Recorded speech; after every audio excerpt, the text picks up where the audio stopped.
Alright, welcome back everyone. This is my rock collection again. I think I'm going to call them critter rocks.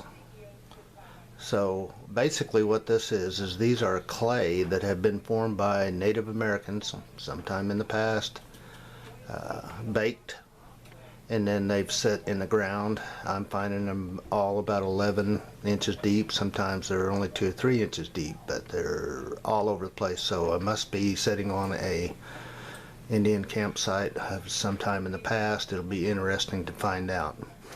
But in this situation here, this one actually is one of the more fun ones and one of the more hard ones also, because if you put all of these rocks in a basket and you said set them up, there's not going to be very many people that can do that.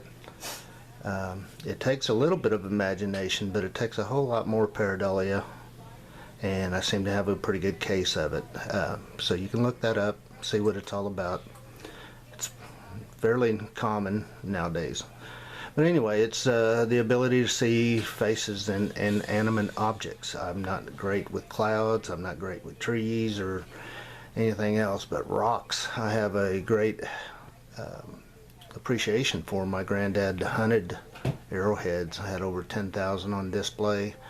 He and his wife found a mammoth breastplate, mammoth bones, and a mastodon thigh bone. It's still able to be seen, and I've got pictures of it. So after he passed away, he had a bunch of buckets of rocks, and it wasn't the nice fluted and finely chipped serrated edges. It wasn't the nice stuff. It was a bunch of ill-shaped rocks, and some of it was very obvious tools, axes, hatchets, and but interestingly, most of the stuff that he found, which is about 7 miles from where I found mine, was paleo. It looks all paleo. This suggests, and I'm not going to try to speculate on their intelligence level, but these rocks that I'm finding suggest that there was skill involved with these people, and they made these rocks for either one reason or another. It could have been something like a religious symbol. It could have been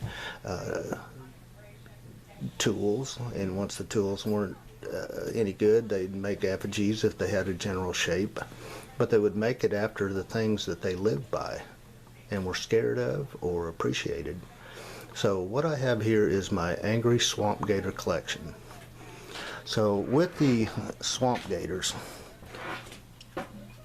if you were going to imagine going to a gator farm at feeding time and you were holding a piece of chicken above the dock, then that's what you're going to see, is a bunch of alligators with their mouths open wanting to eat.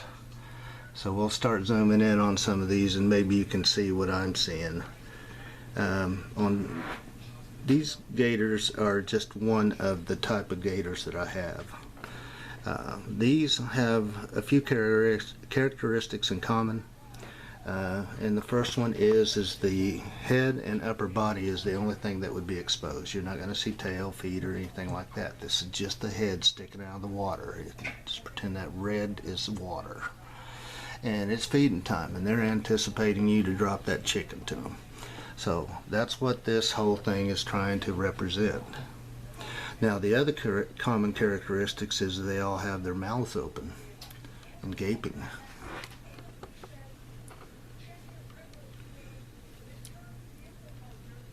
And so they're upward and leaning upward, anticipating feeding time.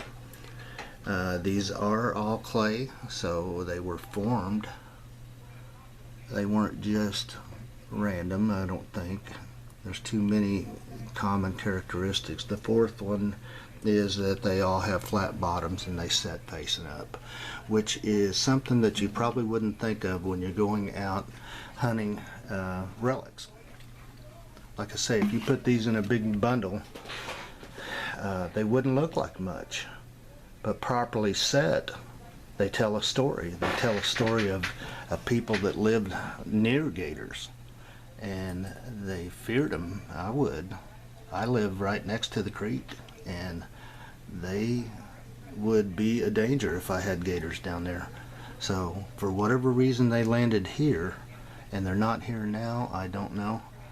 But anyway, this is the first of probably 3 videos that I'll have just on gators, and I'll get the next one ready, and be sure to tune in again. Thank you.